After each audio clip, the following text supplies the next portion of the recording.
Still basement. How's everybody doing tonight, man? We got a couple little things that we will be discussing tonight.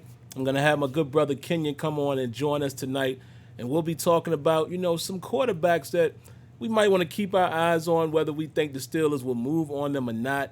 But as you can see in the title, we're definitely gonna talk about Patrick Mahomes and how he may shape the blueprint for the Steelers' future. But you guys know what I always do, man. I wait a few moments just to make sure you guys are up in here before we get started, man. Let me just make sure the audio and the levels and everything are okay. I can actually check that myself here with the headphones. But yeah, we'll get started here in just a moment, man. Let me see who all is up in here so far. Got to give our early shout outs, man. So, what's up to Steve Williams, Kegels Bagel, Drama Sidell, User Hitstick, Bill Cox, Build This Life, D. Tuh, Y. Diggy Relfax, Odessa Hall Menifee, and Odessa did let us know that she is a female viewer. So, we always want to say hello and a proper hello to the ladies of the chat. So, hello, Odessa. Also, there's Miss Lanisha as well. Want to say hello to Lanisha. How you doing? Jason Winningham, James Sullivan, and that might be all we'll get into right now. First thing I'm gonna do, man. I'm sure Kenyon is listening. Give me a second, guys, because we're gonna get Kenyon on relatively early here. He can probably hear me in Zoom. And Kenyon, if you are able to hear me in Zoom, or if you're listening to the stream, call into the queue. Let's see if we can get you on the phone, man. So that way, if we take callers, excuse me, we'll be able to allow you to hear the callers as well.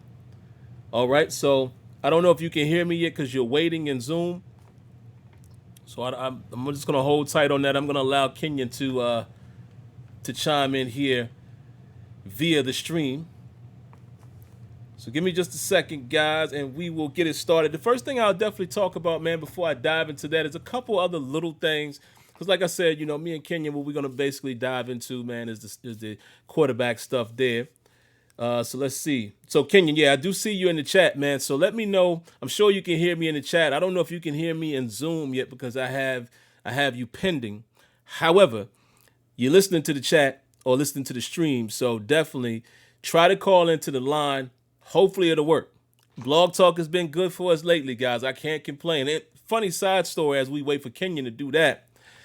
So remember I told you guys that who I kind of got the idea from of taking phone calls and things like that, a stream that I watch, a couple people that I watch. I've been trying to find out who do they use, right? Never dawned on me that they might just be using Blog Talk Radio. So last week, I was like, you know what? Let me call this particular person's show. Show was offline, but I went on YouTube, watched the replay, called the number, and lo and behold, it said Blog Talk Radio. So what do you know? Where I got the idea from, and I kind of like the flow of the call and the way he did it, he also uses Blog Talk Radio. So isn't that a trip? So clearly, Blog Talk Radio is the best. Okay, it's the best option for what we want to use it for when it works. When it works. All right, yeah, he said he can't hear me in Zoom. All right, no problem, man. And I figured you wouldn't. You'll be able to hear me once I accept you. But let's see if we can get you on the phone. If we could get you on the phone, then we can get Zoom on up out of here. But if not, you guys will just hear Kenyon's voice. He won't be able to hear you guys if y'all call in. All right, so let's wait for Kenyon to do that. As we do that, let me get here to the other topics that I want to discuss. Excuse me, guys, as y'all see me looking around here and listening to, peeking around here, looking at my description. Yeah, I forget sometimes, man, what I put in the topics. But let's see what we got here. We got to talk about Patrick Mahomes. I'll wait for Kenyon to come on to do that. So there's really only one other thing I want to talk about. Throw it around to you guys in the chat. Marcus Maye. And shout outs to who mentioned that to me on Twitter. I can't remember if it was Kegel. It may have been another one of you guys, man. But whoever that was that sent that to me, I had seen it, but I kind of forgot about it. So shout outs, for sending me that to remind me. And again, I love when you guys participate, man, in the topics because, at this time of the year, I know you guys tune in to hear me talk or hear my opinion, but I don't have much, and until later on in this month, hopefully, we all know why I'm saying hopefully, but until later on, I don't have much to report on. So we're family here. So as much as you guys can participate, great.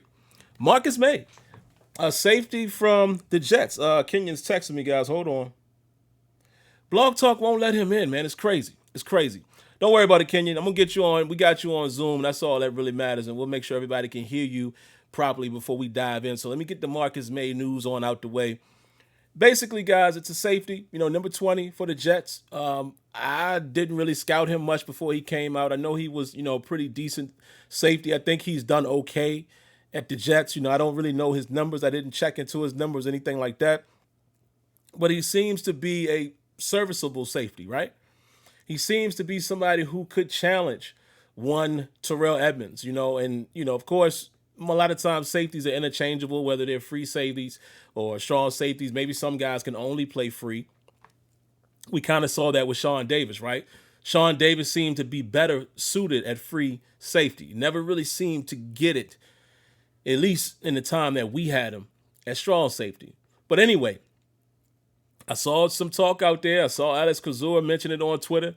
Hey, man, maybe this is an opportunity for the Steelers to get some depth. He's going into his last year of his rookie contract, and it's been reported that Adam Gase wanted to ship him out of there. Apparently, again, this is all reported. We got to do the air quotes. We don't know. It's all reported that the GM had to basically talk Adam Gase down, which that's hilarious to me. It seems like it would be the other way around, right? It seems like the GM would have more control. But anyway, apparently he wanted to ship him out of there.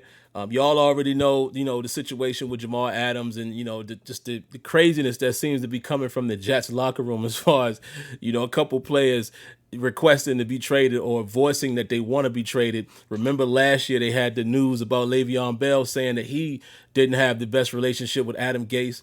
They kind of tried to sweep that under the rug. Who knows what the real issue is, but at the very least, we could say there probably was a small issue there because you're seeing more things transpire with other players. So, again, Steelers have an opportunity there. If they're really trying to trade him, I understand if supposedly the GM talked them down or kind of talked against it. Listen, money talks. I wouldn't be opposed to that. Not at all. Now, here's the interesting thing. You got Terrell Edmunds going into his what? Is this his... Terrell Edmunds would be going into his third season, I believe. Am I correct there, guys? Or are the years running extremely fast? I think last year was Edmunds' second season, if I'm not mistaken. So I think Edmunds would be going into his third year. This guy would be going into, his fourth season.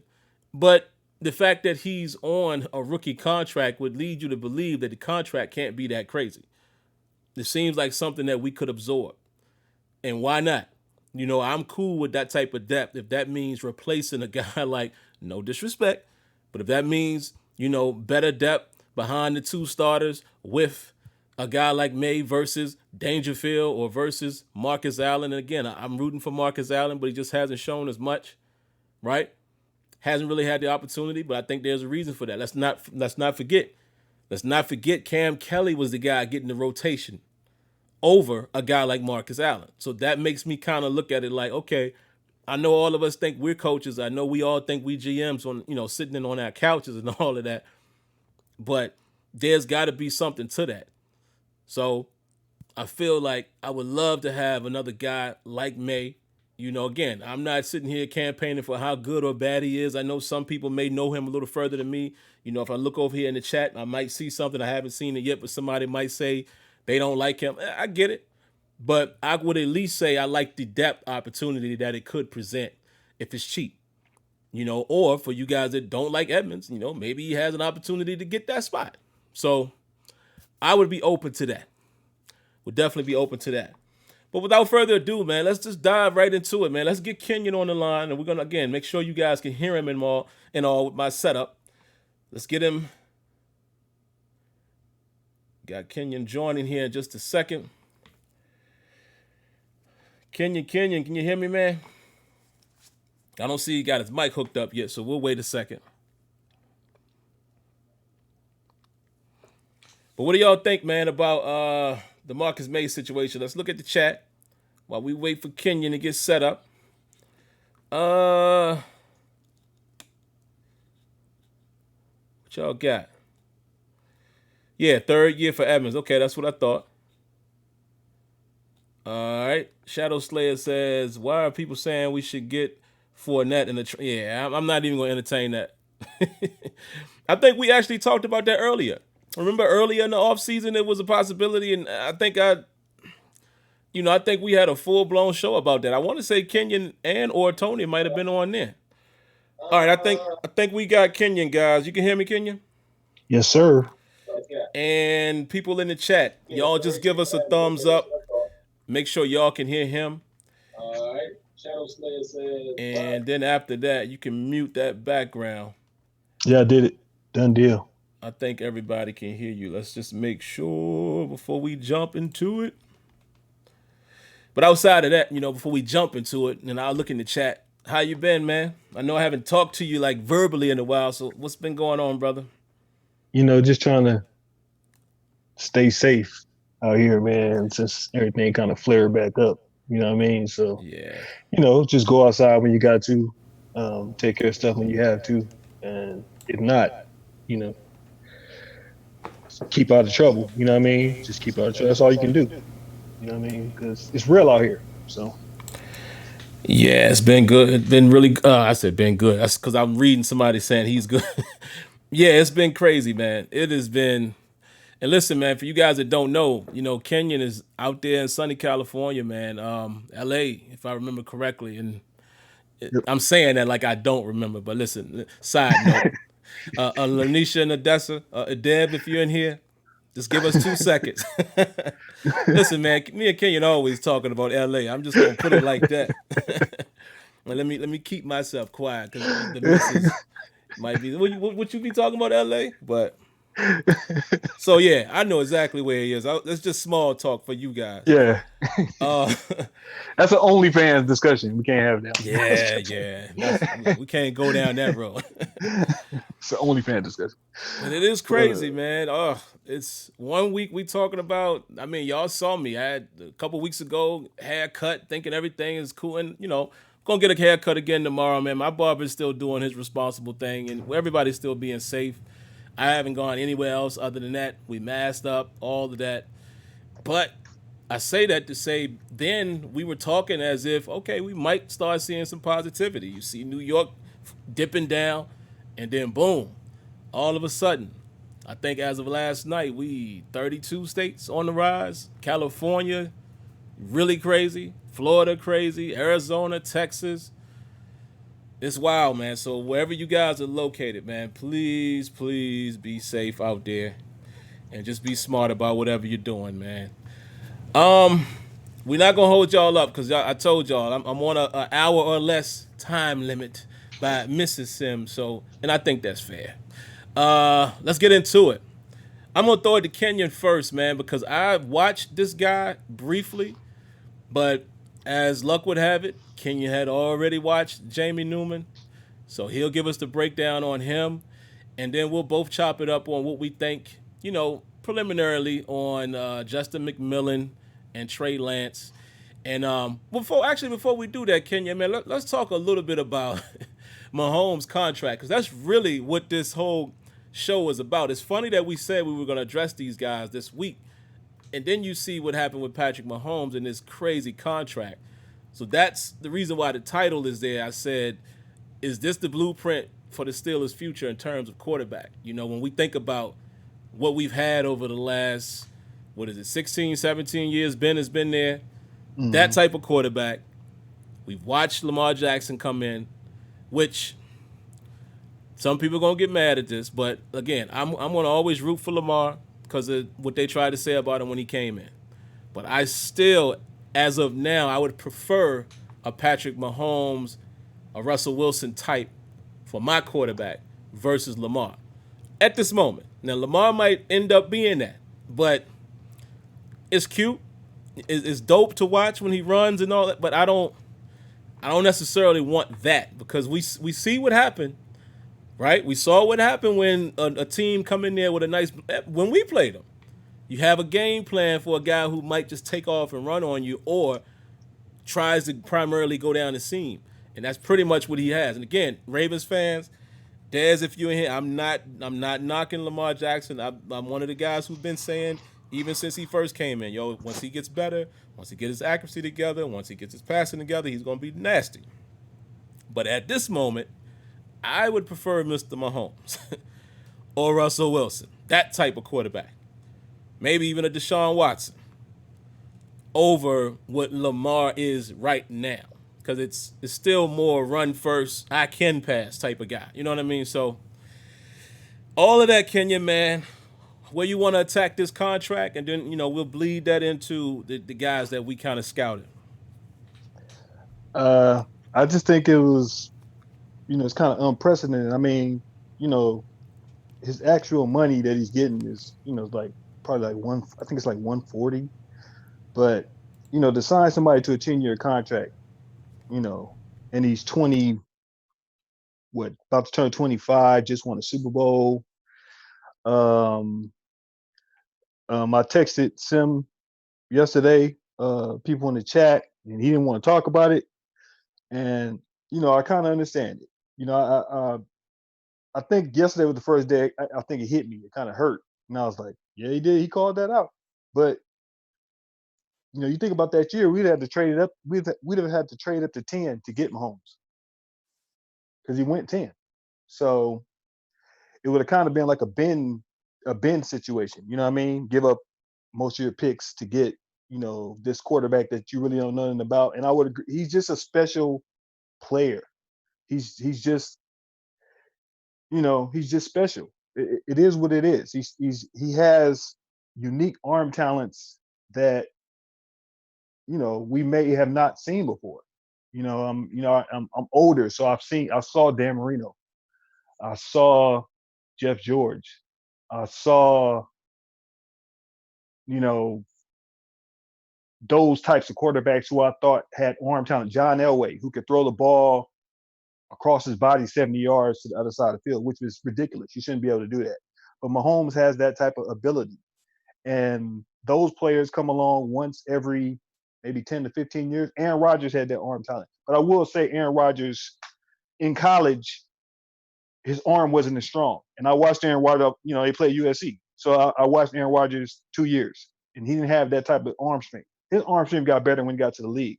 And that can't happen to quarterbacks. You can't get a stronger arm in the NFL. But, you know, I think Kansas City was smart, and they're just, one thing you have to realize is that, you have to reckon with him, because he's not looking to win one Super Bowl. He's looking to win multiple Super Bowls with that team. So to me, it's just a great investment in a young quarterback that has, uh, dare I say it, he has Jordan-like potential. That's basically all you can say. That's what he has. He He has. does. You look at him, he has Jordan-like potential. You can look at him and say, "Yo, this guy, man, he keeps doing what he's doing." You know, the discussion might change very quickly. So I just think what they did was very smart. And if you find one of those quarterbacks, go with it. As far as the other running quarterbacks that are like him that are like him, Lamar Jackson, uh, Russell Wilson, who I really love, um, Deshaun, Deshaun Watt. I like him, and he is great. I don't think I love him like that. So you know what Nah, I'm saying? Like I like him, but I don't love him. he So might be a tier lower than yeah, those guys. yeah, Yeah, yeah. yeah. Like just like a little bit. Like it's close, but he's there. You know what I mean? Lamar Jackson. Um, for me, with him, it's going to be about accuracy and being able to beat people from the pocket in certain situations. One thing Russell Wilson came into the NFL with was being able to beat you through staying in the pocket. He knew he could run, but he said, he can beat you through the pocket, and that's a big thing. So, you know, Patrick Mahomes is just he's on a different level. Aaron Rodgers to me was the best quarterback for the last maybe 10 years that I saw, because he would do stuff that you would say, "Oh, that's crazy." You know what I mean? But Mahomes is doing that. He's doing that now, and you just got to respect it. You know what I mean? I'm a fan of them unless they play us. To be honest with you, I'm a fan of them Pretty unless we much. play them. I'm a fan of them. And I feel your pain on it. You know what I mean? Sim and I are so alike with certain players. It's just funny that we just certain players we miss out on. We feel the same way. I don't know what it is. I don't know if it's because we're the same. I don't know what it is. But yeah, that's my thoughts on Mahomes. But Yeah, you can man. bleed into what you can bleed into the quarterbacks you want to talk about uh, that people want us to talk about. Um, if you want to Crazy. start with the person you want, you can go. Yeah, I'll probably come back to you with Newman here in a second. Then we can go into the Yeah, guys we both watched. yeah. That contract is crazy, man, for multiple reasons. I mean, I agree with it, just like Kenya said. Listen, Andy Reid, for whatever reason, and I'm just saying this being funny. It's not like I'm on this type of level or nothing like that. But clearly, Andy Reid saw the same thing I saw because I was like, "What? They saying this dude is like a third rounder? Oh, if he there, let's get him." Because I just seen that arm talent. It was just amazing, man. I mean, was he the best? No, was a little rough, but the things that he did for the games that I watched, I was like, this guy's arm talent, especially the deep ball, was just unreal. Clearly, Andy Reid saw more than that, and they jumped up and got him early. And look at what it got him. Just look at the production that they've gotten in his personal production in the 3 years. Crazy. So I think, yeah, get him early. I think it's a no trade clause in there. And I'm happy for NFL players because that is a ridiculously huge contract, as well as the guaranteed money, which I think Mm. is over 100 million. Phenomenal, man. I think it's a huge win for the quarterbacks and, dare I say, the African American quarterbacks. I'm gonna say it because we haven't seen this, And again, it's not a race thing. I'm not making it into that, so please don't go crazy in the comments. But when you see a guy like Kirk Cousins get 3 years, what was it? 3 years, 84 million, all guaranteed. What? Yeah, And he hadn't really won nothing at the Redskins. And I'm not dissing Kirk Cousins. I think when Kirk Cousins' head is on straight, he's a pretty decent quarterback, but he's not consistent. Has played better with Minnesota. I will agree with that. But again, 3 years, 84 million, fully guaranteed. So immediately, again, I look at the other quarterbacks. I'm like, all right, I need to see Russell up there. I need to see Lamar at some point. I need to see Deshaun and obviously now Patrick Mahomes. So I think it's huge for that as well. We can't turn a blind eye to that, especially in this day and time. We all know what we're going through, and y'all know I'm going to say that. And it's no disrespect to nobody. I'm not making this political, but we have to acknowledge that. So I was happy on many fronts for Patrick Mahomes to get that bread, and I think them boys gonna get a few more Super Bowls. I hate to say it, guys, because we're in the AFC, but unless we get something like what we're gonna talk about here tonight, we could be in some trouble, man. In the next, let's say Ben does his thing. Let's say Ben gets us a Super Bowl in the next 2 years. Before we get 8, boy, oh boy, it's going to be a while. I think Kansas City and the Baltimore Ravens are going to be a force to reckon with, man, for quite a long time. But that's all I got to say about that. Really quick, man, I wanted to comment on something in the comments. My man Thad Radcliffe, man, he said, he said Deshaun Watson is a beast. Yeah, he's a beast. But then he said Lamar Jackson is not run first. Well, let me explain something. Lamar Jackson has gotten a much better in his second year, showing more ability or will. I'm not even gonna say will to. I'm just saying more design where he's gonna pass, and he does pretty well depending on where he's passing. But you can't say that he's not a run first quarterback, even if we're not talking about him himself. It's the style, the scheme. They do a lot of running with him that they don't do with Russell Wilson or Patrick Mahomes. That's all I'm saying. So I don't see how you could disagree with that. I'm not talking about his skill because I think he did a great job improving his accuracy from year 1 to year 2. But again, I prefer not to have a quarterback in that scheme. I don't want that in Pittsburgh. I prefer not to. I'd rather have the real dual threat. When I'm saying the scheme is not built around pound the rock, read option, quarterback draw. I would prefer not, because my biggest fear for Lamar, just like all the quarterbacks that do that, even big old Cam Newton, which we ain't even touch on that with the whole New England thing. Even a big boy like Cam Newton, you see what happens eventually if you keep running the football. One of these times, I hope not, but Lamar might catch a bad one. So I prefer him to be a more, and I think you're more of a threat when you're Russell Wilson or Patrick Mahomes, because you have to respect, they're going to pass more than he's going, oh man, I forgot he runs too. So that's just my opinion. But Kenya, man, give us some intel on Jamie Newman, man. And shout outs to Antoine Hill. He sent him to me in a DM. So, I definitely want to, honor him, and let's talk about this guy. And what do you know? Kenyon had already reviewed him. Yeah. I was going through some notes. Sometimes I make like pre-draft watch lists for certain players that I may watch that I think would kind of fit with Pittsburgh. Not necessarily think you would get them, you know what I mean? But sometimes you watch games.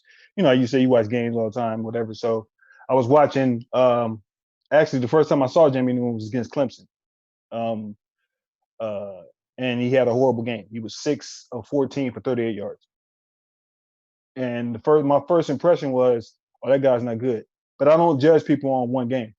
And he may have been overwhelmed against Clemson because Clemson, he's basically playing a pro team. They had a gang of pros on the field. Watched a couple of other games. I think I watched him against Duke in the rain, against, in the elements, and that was telling. Watched him against I think Syracuse. And to me, what he is a less athletic version of Cam Newton with better accuracy, if you understand what I'm saying. So if you watch Cam Newton in college, Cam Newton was the best athlete on the field a lot of the times he played. But Cam Newton has always had accuracy issues, short to middle of the field. If you ever watch him, he would have these issues. And Auburn ran a lot of RPOs for Cam Newton. If you remember back when Auburn won it that year, they ran a lot of RPO stuff. Wake Forest ran a lot of RPO stuff with Jamie Newman. Same type of offense. He was running the ball. He would bull over you. He would run. He was looking for linebackers and DBs. He was trying to run them over. And I like that about him. But then you do fear that. He's 6'4", he's 230, and he looks 6'4", 230. But his accuracy compared to Cam at the same stage of them both going into a senior year of college, he is superior to Cam Newton. I don't know if he has the arm that Cam Newton has. He's on my watch list, but I've been watching him, so I know who he is. And I wouldn't be opposed if he develops, and it will really tell me this year if he plays in the SEC. When he plays in the SEC with Georgia, I will really find out what he is, because at Wake Forest they played Clemson. That's probably like the biggest team they play. North Carolina, those teams aren't on the same level as Clemson. Clemson is, even Florida State. Florida State has kind of dipped in the last couple of years. I know it's your squad, but they have dipped. It's your squad, and Yeah, they dipped. have. And he didn't play against Florida State. If I recall, I think he got hurt.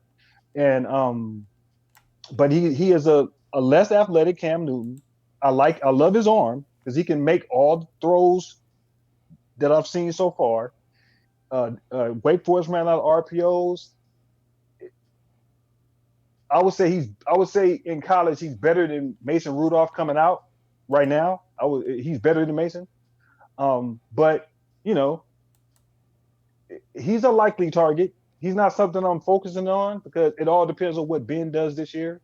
If the Steelers would draft their future quarterback, and what Mason does. Because if Mason doesn't progress, then they may lose faith and then take a quarterback in that situation. He should be there in the first round. I have to watch him this year before. Let me put you this way: I can move him up on if I want us to take him list if he plays well for Georgia. If there's a season and he plays well, I would be willing to move him up. So he's to me what I call is he's in a flexible position. He can either move down in my mind or he can move up because he has all the gifts. I just don't like that he runs and he looks for people to hit. Not to me that just you can't survive in the NFL doing that. Nah. You know what I'm saying? So it's just that's what I saw from him, but he's not. Sam. He's not like if I had a top 5, he wouldn't be in my top 5 right now. He's not like somebody I'm looking at. I told you, it's not the focus that I'm looking at, but he's on my list. He can move up. So that's my quick assessment. That's who he reminds me of. I would encourage you guys to watch him. He's on the watch list. If you see you see Georgia this year, he transferred to Georgia. He's a graduate transfer, and but he has all the tools. That's the best way I could put it. He has all the tools. He can make all the throws. He's extremely accurate. And he's accurate in the weather conditions, which to me told me everything. You know what I mean? That he was accurate in the weather because that's what he's going to be playing in if he got drafted by Pittsburgh, in the elements. So that's my assessment of him pre-draft. So you think we both don't feel like the Steelers are going to go quarterback early. So let's say, is Newman there in the second or possibly third round? No, Newman is the first round. Well, might as well take him off the list. I'm not doing that. No, Newman is the first round. Newman is a let me think. The quarterbacks that's coming out next year: Trevor Lawrence, Trey Lance, Justin Fields, and I'll probably go Jamie Newman. You want that's who to me. If you're going right, look, it's between him and Brock Purdy.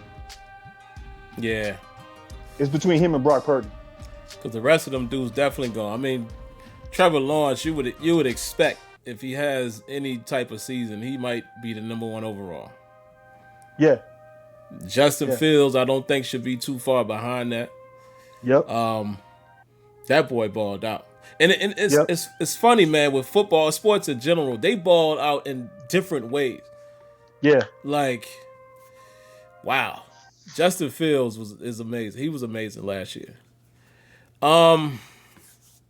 So the question becomes now, do we talk? Yeah, we still talk about these guys, man. I'll start with McMillan. Okay. I think he's probably the one guy that could be there in the second, probably even the third round. I don't think he's going to be as high a pedigree as these other guys. Not even, of course, not Newman. I don't think he's going to be, over Trey Lance. I think Trey Lance, out of those 3, I like him a little more. Only because it's weird, man. Him and Newman are not too far apart.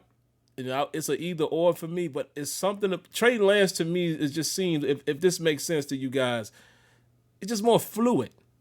Everything about him just seems more natural. And I don't know if that's making sense, but it just seems more natural, man. I like the way he just throws. I like the way he throws, the throwing motion, even if it's right or wrong. Everything about him to me just sticks out a little more. But McMillan, I'd take him in the third round, maybe even the second round, if he's there. Because the only thing I don't like about him, if I'm being honest, he looks a little clunky running the football. Yep. It concerns me. He's big too, but he doesn't have that, again, if I'm talking about a Russell or a Patrick Mahomes, it doesn't look like he can naturally run. It looks like he's forcing himself to do it. It looks really clunky running the football. I don't think he's as accurate as Trey Lance. He does take chances. I like that. Like, he's not afraid to zip the ball in there. He has a big arm, but I just don't think his accuracy isn't on the same level as Lance. But because he does have the ability to run, and he another one of those guys that'll put his shoulder down and run over you if he has to. I'll take him over anything else that's on the roster right now. As much as I sit here and say I want to give, Rudolph a chance, I would take a guy like that if he's available and let him compete with Rudolph. And me personally, I think he should move up to the number 2 because how I look at him, it's kind of like if you put Duck and the best of Mason Rudolph together, not saying it's a direct comparison with McMillan, but McMillan might not be the best runner, but he can run. He will use his legs. He might not have the greatest accuracy, but he has a big arm. He can put the ball where it needs to go. So I would put him in the number 2 spot over Rudolph or anybody else who's currently behind Ben Roethlisberger. But that's kind of my assessment on him, man. I mean, he looks like he could get the job done, but I'm just not as high on him as these other 2 guys. Because I don't know, man, and I shouldn't judge him off of that. He's clunky, man. It's something about him when he runs. I don't know. I don't know. It's like I don't. Something about him turns me off, man. When he runs the football, it just feels unnatural. But he can do it, And again, I like his poise, and it's weird that we say that. Because, everybody can look good and look like they got poise in college. But let's see what happens when you in the NFL, even in the preseason game. Let's see how you looked in. Mm. But I do like, that he does stand tall. Like all of those guys from what we've watched, they all stand tall, especially Lance. Lance, like sometimes he just standing there. Like literally he like surveying the pocket and he running the football is his last result. But he can do it.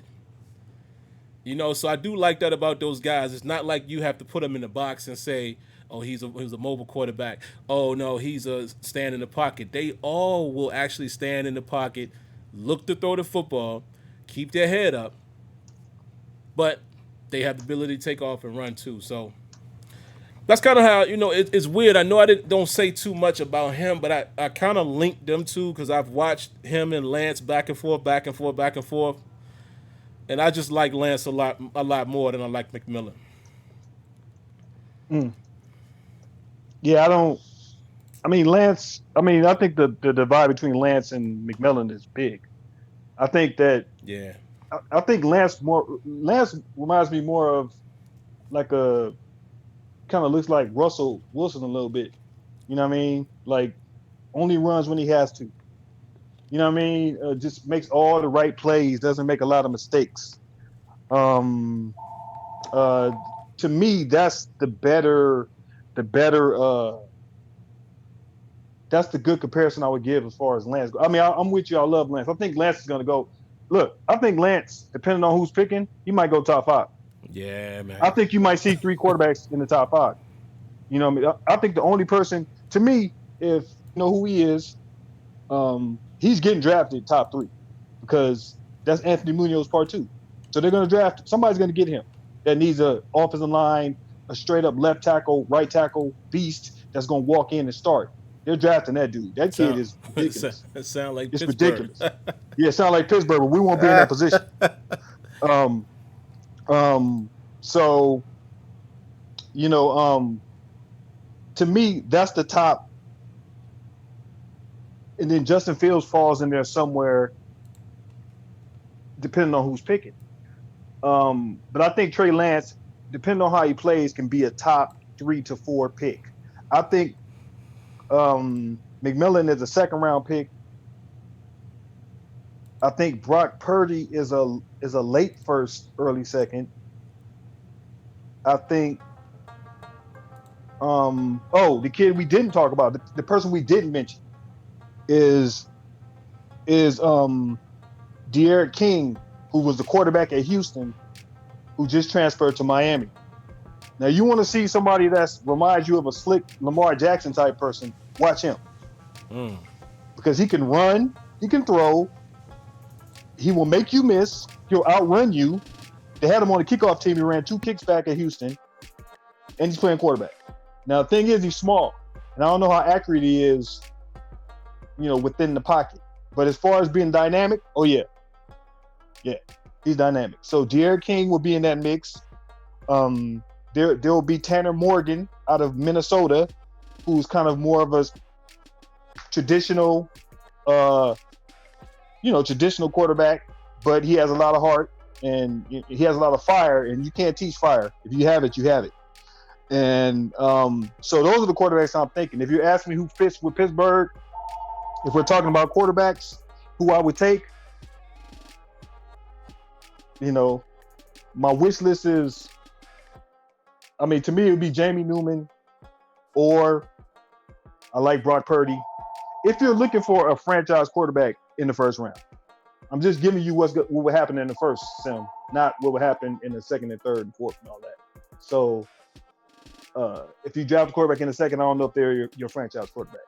You know what I mean? And yeah, I think what's frustrating is the fact that, there are people that want us to tank for a quarterback, and I'm like, you never tank for a quarterback. You just don't do it. You know what I mean? It's like, name me the team that tanked for a quarterback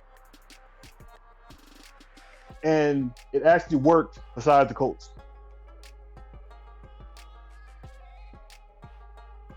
Yeah. They tanked for Andrew Luck. Remember? They tanked for Andrew Luck's not even in the league now.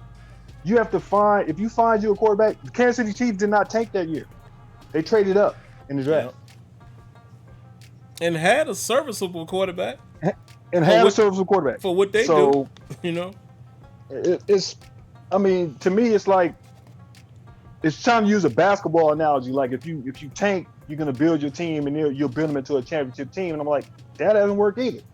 Because your example is the team that you follow in Pittsburgh, which would be Philadelphia, who has tanked, who tanked for 4 years, and they're still not in the championship. So it's not about that. It's about putting pieces around and then finding certain pieces. And the Steelers are in a position where that defense is young. The only person that's really old on the defense is Hayden, Hayward. How old is Hayward? Is he 30 yet? Is Hayward 30? I think Hayward is 30. Let me check real quick. He's at least 29, I want to say. At least. Okay. So Hayward, Hayden, Vince Williams, and Vince Williams not 30 yet, right? So Vince Williams like 26, 27. Vince Williams. Cam is 31. He just turned 31. So Cam is 31. So that's the oldest person you have in your defense, him and Hayden. So which position, if you look at the Pittsburgh Steelers, I'll ask you this question. Since I already know my answer, I'm asking you the question, because me and you always talk about this. Vince Williams is 30. Okay, so if you look at Pittsburgh, let's just look at Pittsburgh and let's look at 2021. Let's just say there's a season. And you are now the GM of the Pittsburgh Steelers. What is your priority going into the draft? 2021. You can be honest. You can just be honest. To you, what is your priority?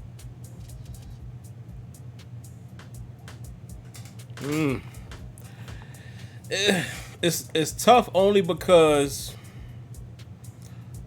where I sit at right now is probably where Kevin Colbert and Rooney and them are hoping. Mm-hmm. If we come off of a season where Ben looked like he got it, he got the look in his eye, we almost did it this year, we're going to go all out next year. As much as I hate it, but again, I'm not a fan here. I got to be a GM. Mm-hmm. Next year, I got to go on that offensive line. I might have to go cornerback early. Because let's be honest, who's behind Joe Hayden? We don't know what Justin Lane is. Everywhere else, I'm pretty cool. I might take a peek at safety, going into the fourth year for Edmonds, but I think I can wait and get that guy second, third, possibly. But to me, I think the top positions, believe it or not, again, assuming that Ben Roethlisberger looks like we're going to give him another season. Offensive line might be the first way to go, man. And then you might take a strong look at who's in that corner class. Yep. Now, my preference, of course, would be if a guy like Fields is anywhere close to where we pick.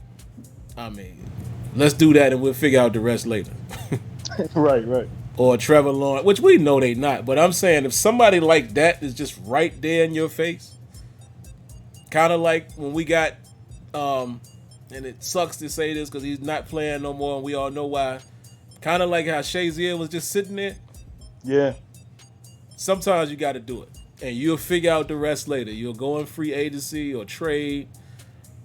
But man, I'm sorry, Steelers fans, but if I was controlling your Steelers going into 2021, I'm assuming my quarterback is healthy for one more year. He looked good in 2020.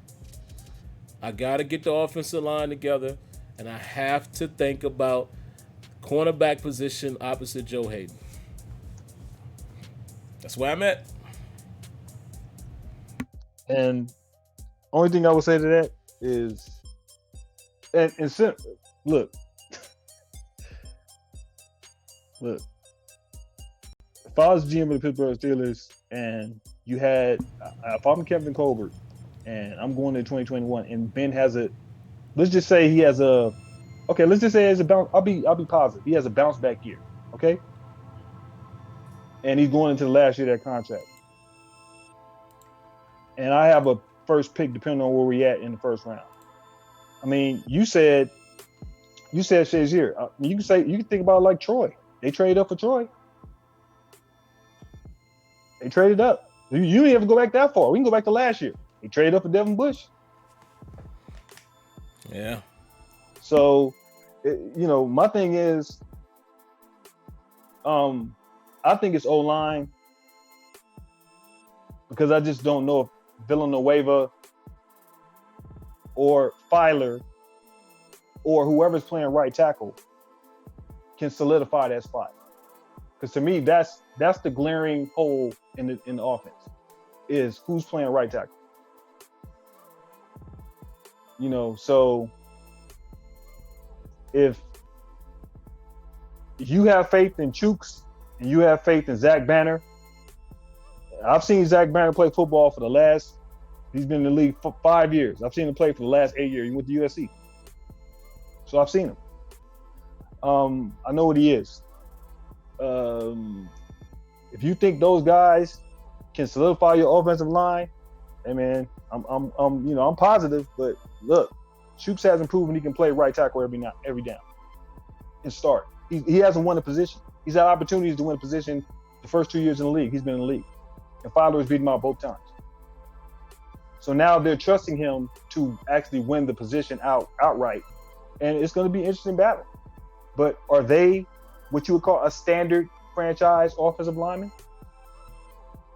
I'm playing devil's advocate. That's all I can do. Joe Hayden is older. We don't know who Justin Lane is. Maybe Justin Lane will take a step. If he takes a step, then cornerback does not become a position of need as far as the first 2 rounds go. But to me, it's O-line. It's just what I see right now. It's the glaring weakness. Center is an issue. Right tackle, center, those are issues. Those often, Pouncey's, Pouncey's past his prime. Let's keep it 100. Yeah, he's past man. his prime. Mm-hmm. So that's what I see right now. You know what I mean? And like Sim said, cornerback is great. And me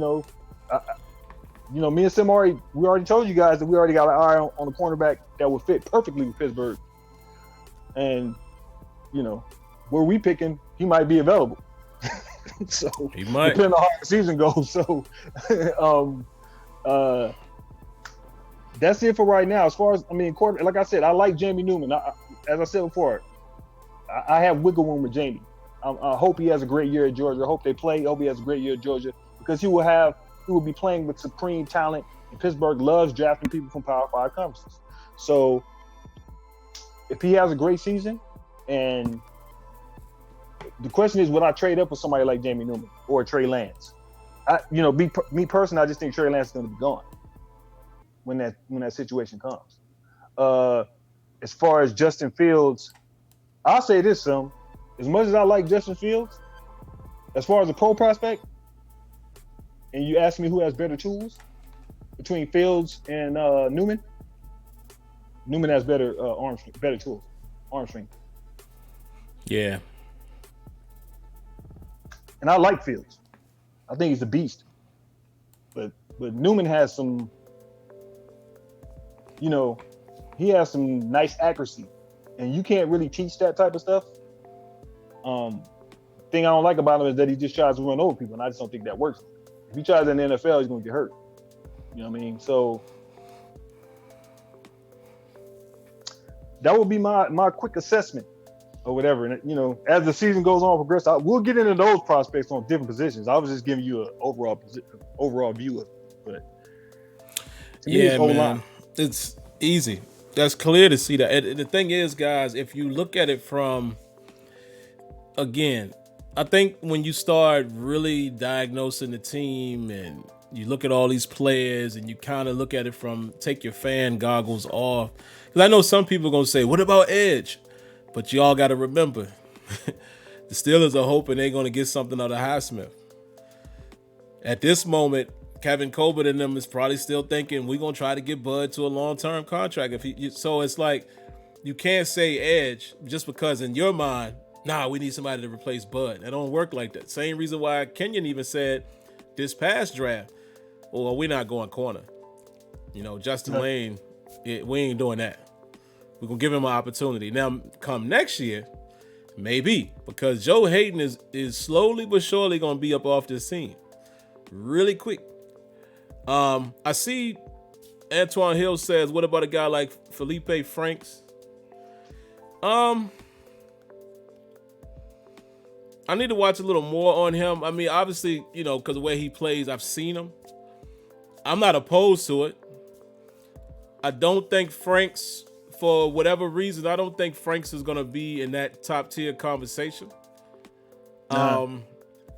He might be second round type guy, but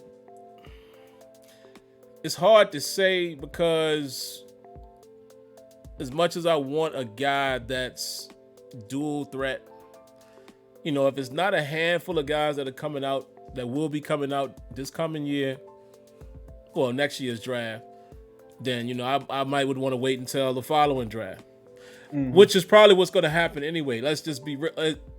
I know people are saying, why didn't the Steelers go after a quarterback? And y'all have to remember, don't have convenient amnesia. It started with Josh Dobbs. It then started with Mason Rudolph. So I understand when people say, why won't they go get a quarterback? Well, they did. They drafted. I mean, realistically, if you're looking at talent and what one could be, Mason Rudolph was a good pick, in my opinion, in the third round. That was all right.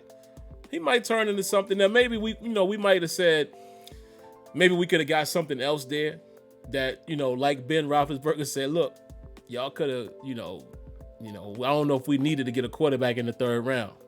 Right. I agree with that. But the fact that they invested in a guy, y'all can't say that they're not trying to find a quarterback. And you get a chance to see Mason Rudolph in real action last year. He doesn't look that great. And just like Kenyon said earlier, people are ready to just throw him in the trash, which, again, I say this every week. He might be trash worthy. He might be somebody we taking out on, we're in my neighborhood on Tuesday morning. But I don't know yet. That's all I'm saying. And when a team invests a third round pick, they're not going to get rid of him just that soon. So that's the reason why I don't think that any of these guys that we talked about tonight will get picked unless they're high up on somebody's board and we have a chance to go get them. Go get them. Because I don't think the Mason Rudolph quarterback is where I want our future to be. It's clear, man, that, Russell Wilson showed us this a long time ago. Matter of fact, Aaron Rodgers showed us. Mm-hmm.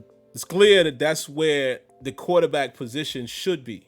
Not too much running, great passer, accuracy, has the ability to take off and run smart. avoids hits, keeps his head up, not lowering the shoulder, that type of guy. You know, Lamar Jackson just happens to be a freak, like in open field. He's like a video game, so he can get away with some of that stuff. But I wouldn't want the Cam Newton type either, because just like he said about Newman, you just can't continue to put yourself under that type of punishment. But yeah, I mean, I think he got hurt doing that. That's how he got hurt. He got hurt and missed 2 games trying to take on a linebacker, and he hurt his shoulder. And see, that's what I'm saying. Like that RPO run pass option and being able to make a decision and them running those plays. You know, watching Wake Forest last year was like watching the Steelers when Ben got hurt in certain situations. You understand what I'm saying? Like it was like watching them. Like, you know, that's how it looked when you watch it. But he's an extreme talent. And to be honest with you, the real pick to me, if you want to have a that conversation, is the tight end out of Florida. Forget Felipe Franks. The tight end at Florida, Kyle Pitts, who's 6'6", who's from Eastern Pennsylvania, went to high school in Eastern Pennsylvania, is at Florida right now. That's the guy I would take in the first round. Oh wow, I ain't even looked at him. Yeah, go watch LSU versus Florida, and I'm gonna tell you 3 things he does, and some of you're gonna see it automatically. They lined up Delpit on him. He toasted him. They lined up their star corner, Derek Stingley Jr., who I have on my list for 2022, who's an all-world cornerback. He toasted him. They lined up a linebacker on him. He toasted him. He drew 4 penalties in 1 drive. The dude is a matchup nightmare. He's a matchup nightmare. You talking about the next dynamic tight end that you would need to stretch the field and to just make defenses have issues? That's your guy. He can't block, but all the other stuff, and he catches everything. I'm just telling you, I'm giving y'all a nugget. So when we come back here next year, and you guys are talking about certain people, remember I said it on what's today's date? July 7th, 2020. Yep. All right. Kyle Pitts out of Florida, 6'6". Watch him, a monster. And the only reason they stopped throwing him the ball. LSU was trying to double him. Remember, that team won that championship. They went undefeated. And Delpit was a guy that me and Sim was praising for a long period of time. But he can't cover that guy. Who snatched him up? I can't even remember. Cleveland. Oh, no. Are you serious? Cleveland. Oh, wow. I don't know why I was thinking Oakland for some reason. Yeah, I think it's Cleveland. I think he went to, I'll tell you. Who did Oakland take? Oakland took somebody too early that we like. I'll tell you in a second. Give me a second. That might be an offensive guy. Oakland. They took the wide receiver. They took the kid out of Alabama. Got you. The fast wide receiver. What's his name? Yeah. They took him before the other Alabama wide receiver. Remember, Lamb? He went before. Yeah. They took Lamb went to Dallas. Oh, so they got Ruggs. Right. They got Ruggs. Yeah. Okay. They got Ruggs. Yeah. Grant Delpit. Yeah. Drafted by the Cleveland Browns. Have mercy for person. Mike Mitchell Part 2. Yep. Could be. And if that's the case, okay, Cleveland, go ahead and put him back there. No problem. Man. All right, I'm going to have to check this Pitts kid out, man. Yeah, man. Yeah. And he doesn't have a great quarterback that's like this once. Like when I was watching in my mind, I was going like you know when you watch Kansas City and you see how Mahomes, gets his boy involved all the time, and he's always killing people. That's how I look at Pitts. I'm like, yo, he's like a bigger version. You know what he reminds you of? Remember Ladarius Green? Oh, do I? That's what he reminds me of. Wow, man! If he would have just worked out, right? That was going to be interesting to see, man. Right. I mean, my thinking is that Ebron might not be here for both years. You understand what I'm saying? Like, I don't know if Ebron will be. Say for instance, he is there for both years. I would draft Pitts, and I might let Vance go. It would also signal me not really having faith in the kid we drafted last year. But it all depends on how he plays. He might develop, and then it might be all moot. But Kyle Pitts is a matchup. I mean, it's just an issue. It's like when you watch him, it's like against LSU. They just told me everything. I was like, yo, come on, man. They tried to put Delpit on him, man. The quarterback was just throwing the ball, and he was just like snagging the rock. Wow. I mean, he was killing Delpit. Now Delpit got him. There was like one play where they were in the red zone, and Pitts got like a quick slant, and Delpit put that shoulder on him, and the ball popped out. But Delpit got the brunt of that injury. I mean, Pitts got right back up. Delpit was laying on the ground. Like I said, if you want the game to watch him play and see what he does, they went away from him, but there's like a specific time within the second and third quarter, first and second, LSU versus Florida this year in Baton Rouge. He was putting in, man, I was just impressed. Like, he was the best player on the field. I was impressed.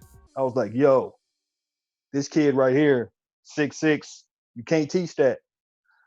And then when they said he was from Pittsburgh, I was like, Pennsylvania, I was like, oh, come on, man. Yeah, come on home, brother. Come on home, man. Man.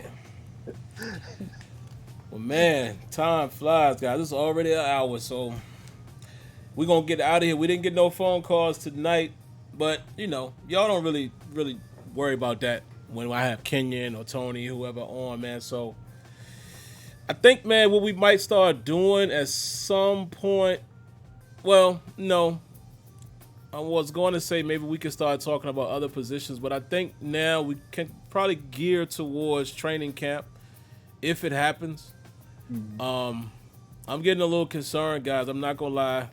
It's when you look around the landscape of some of the sports and, some of these people, even in colleges, you might not see it every day unless you're looking for it. These positive tests, and you got the NBA players saying some of them gonna sit out. It's not looking good. It's not looking good for sports.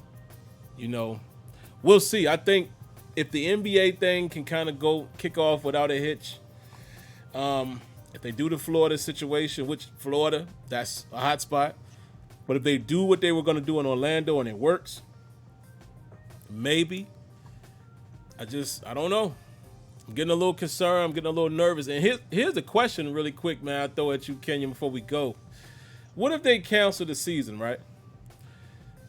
What do they do with does it just pick back up the remaining year? Or do the schedule change? Do they say, oh, well, we forget that year. Now we're going to play this conference. Or would they just pick right back up in 2021 like we never skipped a beat? It would just be a lost season. It would be like a strike year. Mm. I mean, really, you've already had the evidence of it in college with what was that? What sport? Was that softball where they had to cancel the season? I think they played like 10 games and they canceled the whole year. So, like, say for instance you were a senior and you played a certain sport, like a winter sport, and you lost that year. The NCAA gives you a waiver to come back. So you have the option to either come back, and play that last year for the upcoming season, or you can, graduate and then you just lose the season. But, real possibility of what goes on now could be, moving football into the spring. That's an option. I'm with Sim now. I think I wasn't at first, but I think I am now with them playing. I don't think the NBA thing is gonna work because there's too many guys. Yeah. There's too many guys testing positive. I mean, they lost Spencer Dinwiddie yesterday. They lost the Nets don't have a team basically. They lost all their best players are opting out. It's and whoever wins the championship in the NBA, They can say, "Well, we won a championship," but it doesn't. It's tainted because if you don't have anybody there, the only person who's screaming about wanting to play hard is one person. And that's because they're 35 years old. And the funny thing is they'll mess around and they gonna come back, win the title, and then that's gonna be the asterisk for the rest of his life. Ah, you know, LeBron had to win that last title and won nobody. That's what's gonna happen to him, man. The way his luck is. Watch. Yeah, yeah. Uh, it's. I just don't see a scenario. I mean, like I said, for him, you look at his year, man. His year he was having such a good year. Yeah, You know what I mean? Then COVID comes. Then this documentary comes out. Now the LeBron fans can't say anything anymore, which is stuff I already knew before. It's just all the younger generation got to see this. Right. You know what I'm saying? So now it's like it's not really a debate, and it's kind of like he's trying to build on a legacy. But for him, it's a time thing. Because you gotta look at it this way: they don't play this year, and they come back next year. He's a year older. Yeah, man. I see Real Facts saying LeBron is desperate. It's sad. Why is sad? You can think about it. If it was you at the end of your road. Listen, I can't say it's desperate, man. And that the man wants to play. It's the same reason why guys like, well, let's keep it Pittsburgh. Guys like Hines Ward sit up there and ball out crying when he retire. It's what you love to do. And when you know you close, you're probably relatively close to your retirement, you want to get everything you can get. So I can't clown him for that, man. I can't. Ball is his life. And he's 35 years old. And in basketball world, you can still play. I mean, we saw Vince Carter still out there. He retired, but he just you can't play. You would think that you can't play at LeBron's level for much longer. I don't see it happening, so I would be wanting to play too. I ain't mad at him for that. Well, I think he sees. I mean, he's not an idiot. He sees. He can read the tea leaves. You have to look at it this way. I'm just gonna keep it 100. This is his last best chance to win a championship. Yeah, this is it. Because if you look at the teams who are down this year, they won't be down next year. Let's keep it 100. Golden State is down. Okay, Golden State will be back next year. Trust me. The Clippers will be a year in, we're playing together, so they're going to be way better next year. They may be the favorite. Milwaukee will be better next year. The New Jersey Nets will be. Milwaukee and New Jersey will be front runners next year. It's going to be totally different next year. It's going to be a totally different atmosphere if they play. You know what I'm saying? So if I'm LeBron, I'm thinking I need to try to get one more championship to solidify my legacy, to say I won 3 championships somewhere else. There's irony in the situation. LeBron wants to win for his third different team. If Kawhi wins, that's his third different team. I mean, living in LA, I'll just give you an insight. Living in Los Angeles, it's just so funny to me because there are people in Los Angeles who are Laker fans, diehard Lakers fans. I'm not a Laker fan.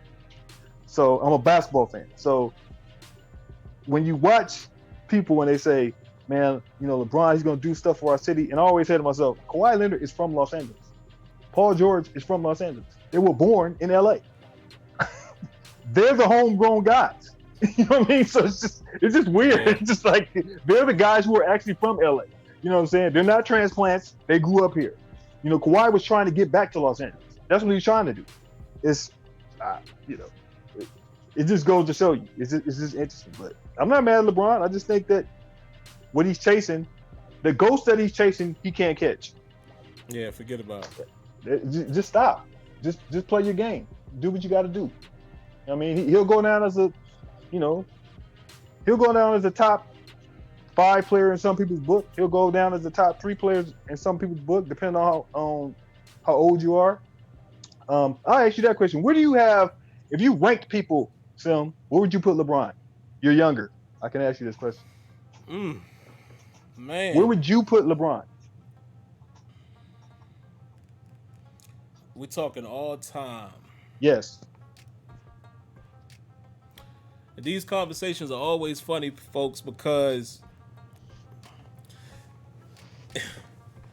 unless I went back and watched film on certain guys, I might not put them in my tops. So I only say that just to say that for me,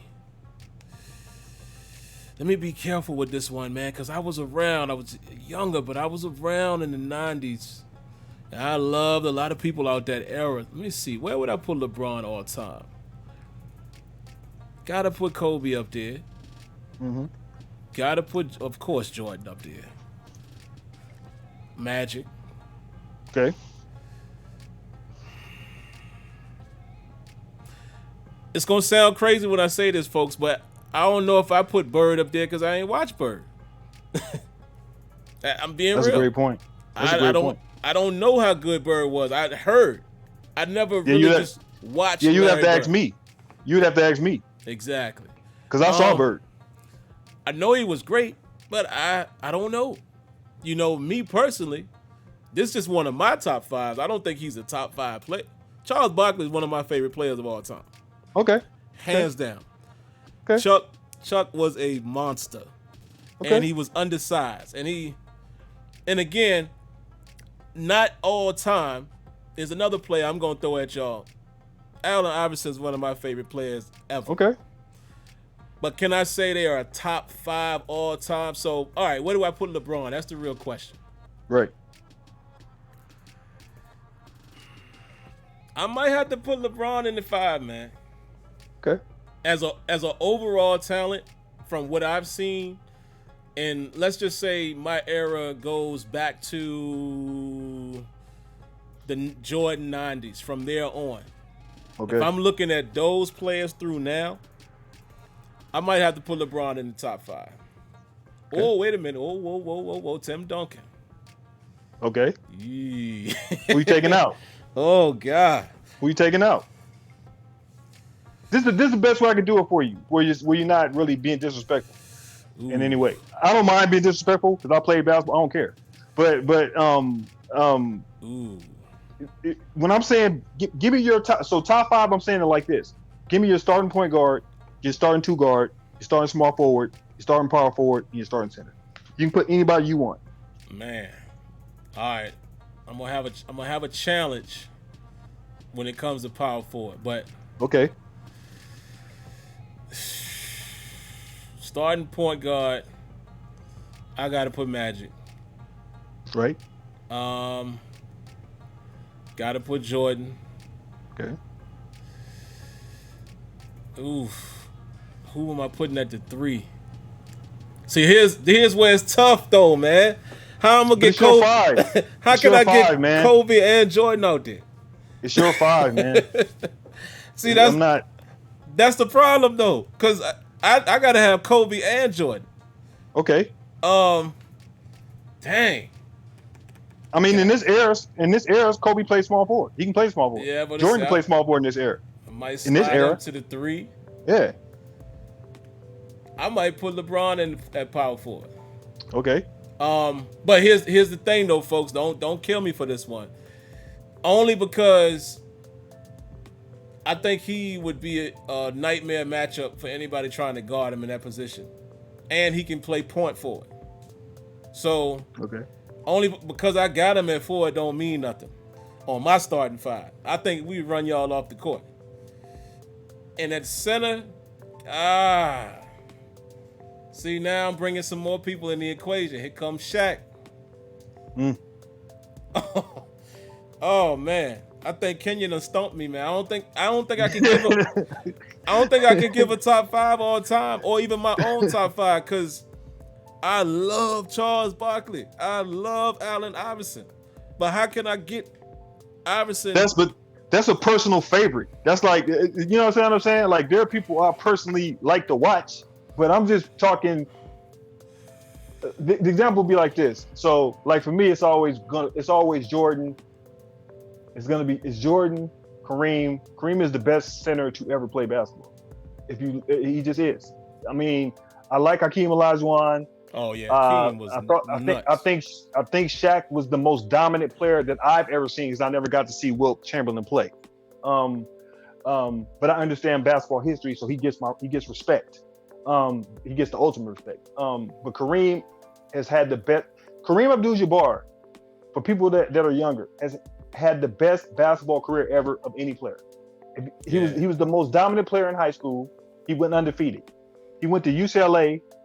He lost one game at UCLA and he won 3 national championships. He couldn't play as a freshman, or he would have won 4. Think about that. They didn't allow freshmen to play. So he was the most dominant in college. He was the best player in the NBA for a long period of time. So it's, Kareem, you just got to give it up. He's had the best career ever. Jordan, to me, is the best player that's ever played. Kareem would be 2. I would probably put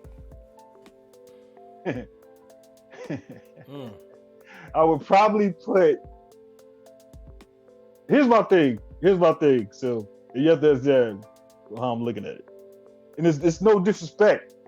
Look, I can only have 1 2 guard. Right. So my choice is I can't choose Kobe Bryant. Can't put Kobe in I can't choose Kobe Bryant because Kobe Bryant was not as good as Michael Jordan. So I can't put him there. So if I'm going for the small forward, it's tricky. Me and my friends always had this debate, Sim, and I'll let you in on how we talk about it. It's Bird versus LeBron. Oh, LeBron. I'm taking Bron all day. Here's the issue that I have, and here's my point. When I make this point, I play devil's advocate. Larry Bird won the MVP 3 times in a row. He was a 3-time MVP. The Boston Celtics won 3 championships too. And that boy and he was smarter than everybody else. He was smarter than everybody else. He could pass. He could pass like the way LeBron passes. Bird can pass like that. He did the same stuff. Here's the thing: which guy is the killer? I'm just asking a question. I'm asking a question. Which guy was the killer? Bird. You feel what I'm saying, Sim? Now, what he lacks in defensive ability, it's not going to hurt me because I have Jordan. Look, it's just a debate. I would take LeBron because overall he's a better athlete, but is he better than Bird? People have to remember Bird was injured. He got hurt. He was hurt his last 4 years in the league. He had a debilitative back. Remember in the Olympics that year, he couldn't play that much because his back was jacked up. He was always laying on the ground. So he was already done. But if you're talking about, that's the debate. LeBron at the 4. I know you love Charles Barkley. I think he's the second greatest power forward I ever saw. Chuck, but he's not Tim. But he's not Tim Duncan. He ain't Tim Duncan. It's just real talk. He's not Tim Duncan. And at center, I got to put Kareem. Now, if I want to lock all you guys up, I do think Barkley a better player than Duncan, though. You think Barkley is better than Duncan? Yes. Why? Overall, I think he can do more than Tim Duncan. What did he do better than Tim Duncan? I think Barkley is a more potent scorer than Duncan. Charles Barkley and Tim Duncan almost averaged the same amount of points. And Tim Duncan averaged way more rebounds. He averaged more block shots. Yeah. He was more dominant. See, you know what? I think I can't lose sight of the fact that Duncan is a pure power forward. Right. Yeah, I gotta look at it like that. I can't see. I think the Barkley, him, having these 60-point games and stuff is clouding. That's not a real comparison. I can't. Yeah, if we talking just straight up power forward, you might have to give it to Duncan. Yeah, I'm not. Look, I'm with you, man. I think Charles Barkley. There was a period of time I just loved him because he was such. We never seen that before. We never saw a guy that was 6'4". That was just he was just unique. Almost like Zion is now. He was. That's how he is. But if I wanted to lock you up and I can win with a squad that just lock you up and not let you score and beat you, then my lineup changes. I would keep Magic, even though he's a defensive liability. I would have Jordan. I would put Scottie Pippen at the 3. I would put Bill Russell at the 4, and I would put Kareem Abdul-Jabbar at the center. It'd be over. It'd be a wrap. But I just want to lock you up. I don't want you to score. And Jordan and Pippen would just take everybody out. And then I would have Kobe in there. That'll make it worse. So, but Yeah, I gotta have a B team. Yeah. You gotta have the all-time greats and then your all-time favorites. You can have a 6-man. I'll give you that. So if you're saying you're not putting LeBron, if you're going to keep LeBron and you have to take somebody off, you can put Barkley on that team if you want a 6-man. Or Allen Iverson. It's up to you. AI got it, man. That's my Because guy. to me, Man. here's the question: is AI better than Zeke?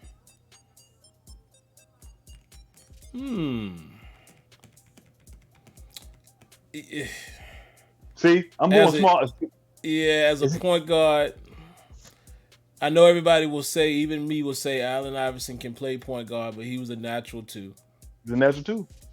All day long. He was a scorer first. So yeah, you can't say he was better than Isaiah Thomas. Not as a point guard. Now, if you want to just say player to player, you know, ability and things like that, that's a whole different conversation. And I think that's where I was kind of going with Barkley, but I had to catch myself. You can't do that. You have to judge it accordingly. You know, power forward wise, how you get better than Tim Duncan? Yeah, I've seen some people say Karl Malone, but I mean, Carmelo, you can look, man. The three, look, man. I never liked Karl Malone. It ain't had nothing to do with his game. It's just something about him. I just didn't rub me the wrong way. I don't know what. And to me, I'm with you can always make that argument. I'm with you on that. But if you're gonna have the power forward conversation, a real power forward conversation, you have to put Kevin McHale in the conversation. You can't not have that conversation and not put Kevin McHale. You cannot not have Kevin Garnett not in that conversation. Hold you up, cannot man. have. Didn't Dirk Nowitzki play power forward? He played power forward, stretch forward. Yeesh. So it just depends on what you prefer. I mean, Dirk Nowitzki was a stretch forward. You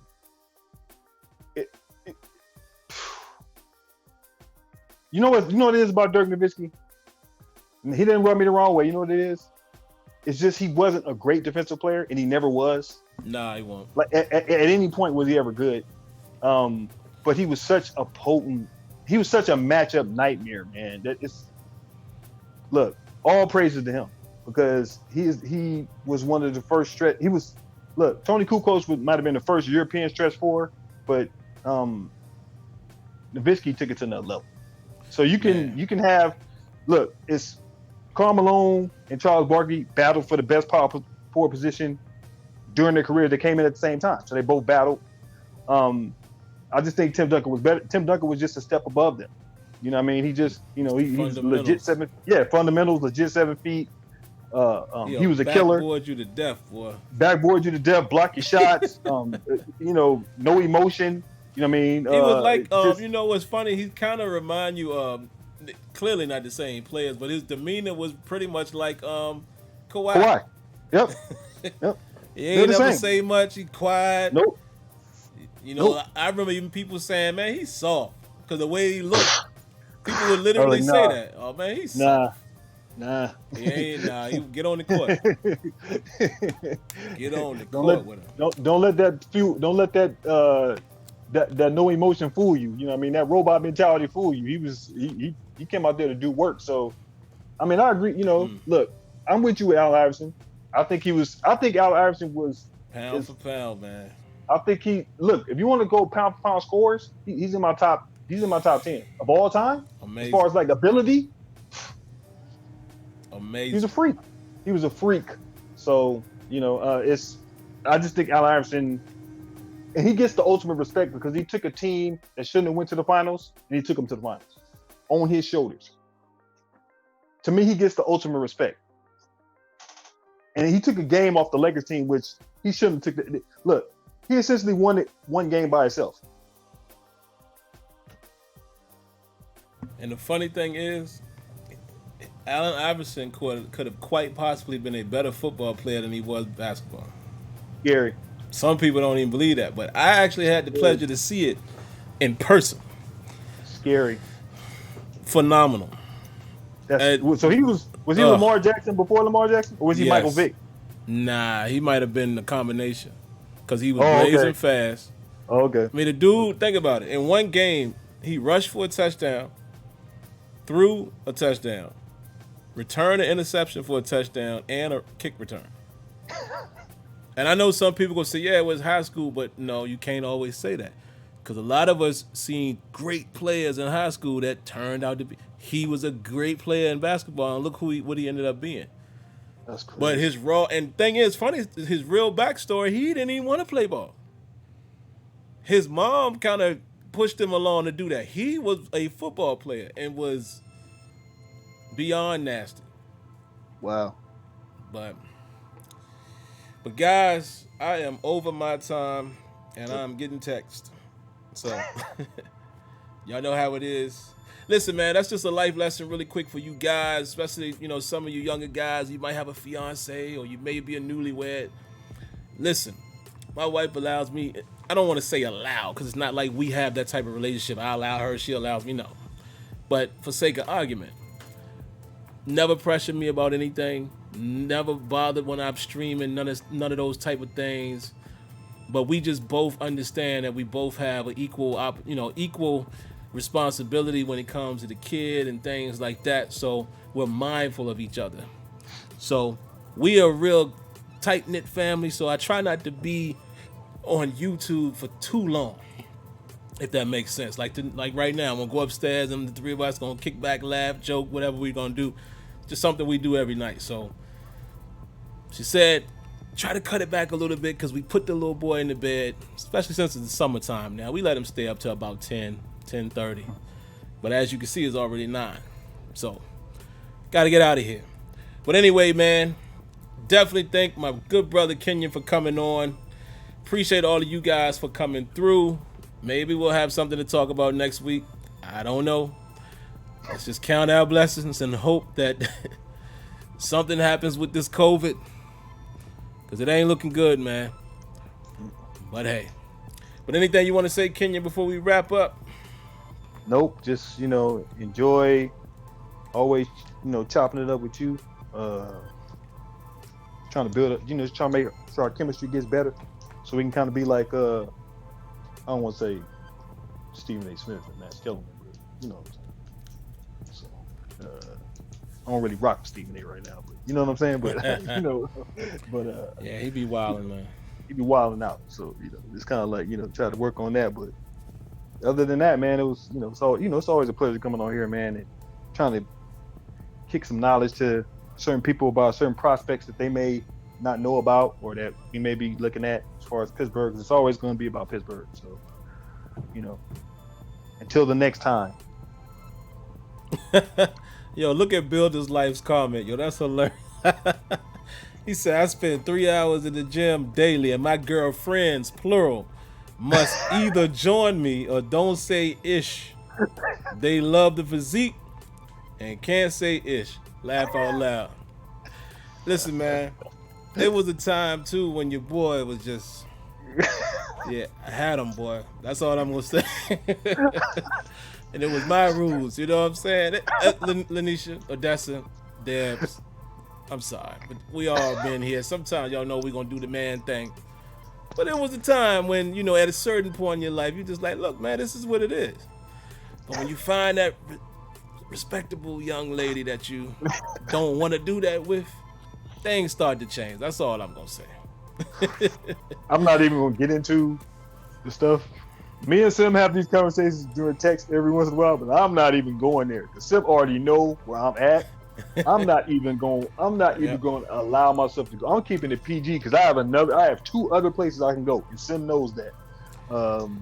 There's a time when I would have probably moved to LA by now. Me and Kenya would be quite often. We probably would be together, linking up. But we'll just keep real it there. talk. Real talk. Wow. We'd probably be inseparable as much.